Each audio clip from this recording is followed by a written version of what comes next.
este análisis en torno a la educación de alguien que lo conoce mucho. Gracias.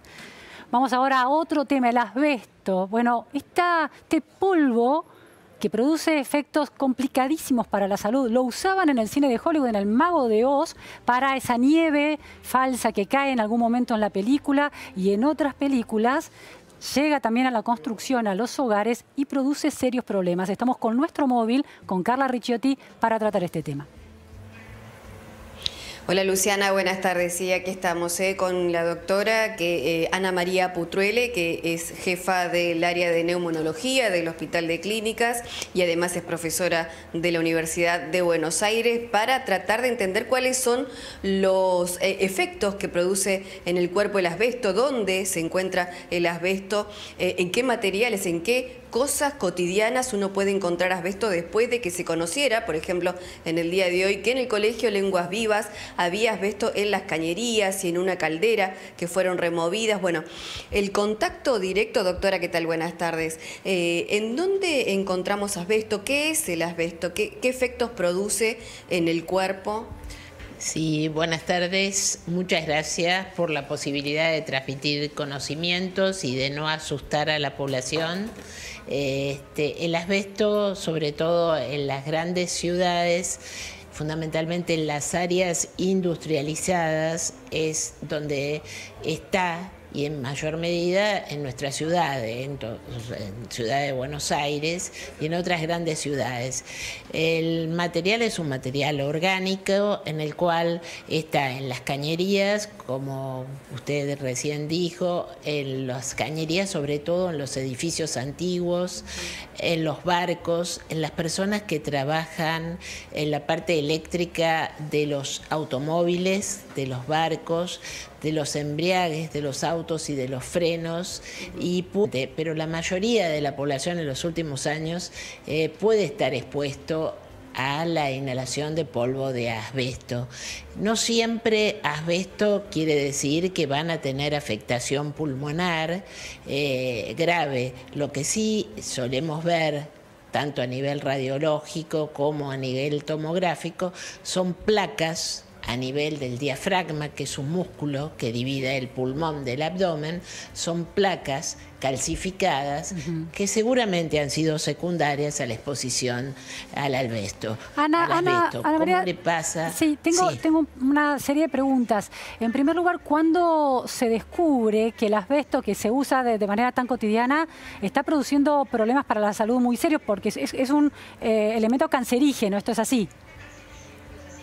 Sí, es cancerígeno, como también muchos otros, muchas otras sustancias son cancerígenas, pero por supuesto en grandes cantidades. ¿Cómo se descubre? Y el paciente tiene síntomas respiratorios como tos, falta de aire, dolor en el pecho, dolor torácico, y entonces uno lleva esto lleva a la consulta médica, y en la consulta médica nosotros los neumólogos, los clínicos, también pedimos lo más simple, que es una radiografía y una espirometría, que es, como yo digo, para los cardiólogos el electrocardiograma, para nosotros la espirometría, que es un test de función pulmonar, para ver si hay alguna alteración. Y en casos necesarios, tomografía de tórax. El gran problema es que hay un pequeño porcentaje mínimo que puede ir a la fibrosis pulmonar. Y la fibrosis pulmonar es un cuadro grave en el cual, cuando se deteriora mucho, se fibrosa, se cicatriza todo el pulmón, en realidad no hay tratamiento para esto, y el único tratamiento posible es probablemente el trasplante de pulmón. Ahora, pero Ana María, no son tantos los casos. Sí, Ana María, estaba leyendo información sobre el asbesto y su impacto en la salud. Bueno, y se empieza a rastrear, como yo contaba en el inicio de la nota, en la década del 30 en el cine de Hollywood, porque se usaba como parte de las puestas en escenas de estas nieves falsas, ¿no?, en los sets, y se produjo el fallecimiento de distintos actores y personas vinculadas a la industria del cine que trabajaban en esos contextos. ¿Qué grado de cercanía con el asbesto? ¿Cuánto asbesto hay que inhalar para que la salud se ponga en riesgo? Porque, bueno, una escuela o varias escuelas están denunciando la presencia de asbesto en sus cañerías. En el subte porteño también hubo denuncias en este sentido. ¿Esa presencia ya es peligrosa para la salud?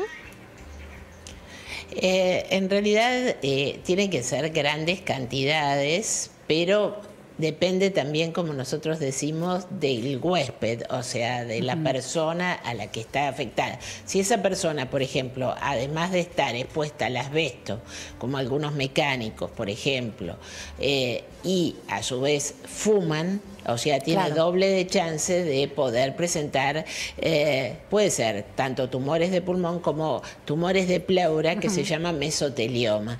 Pero en realidad no hay una medida exacta. Sí, hay muchos actores, probablemente en esa época, a partir de 1970 se prohibió el asbesto en un montón de lugares donde se utilizaba. En Estados Unidos está prohibido la construcción con asbesto y el uso del asbesto, no en Argentina. Por supuesto, desde el año 70 aproximadamente se prohibió por su relación con enfermedades pulmonares, pero en realidad primero lo que yo quiero es llevar tranquilidad a la gente que está expuesta, o sea, en forma no cotidiana y sin grandes cantidades, no tiene por qué presentar patología pulmonar.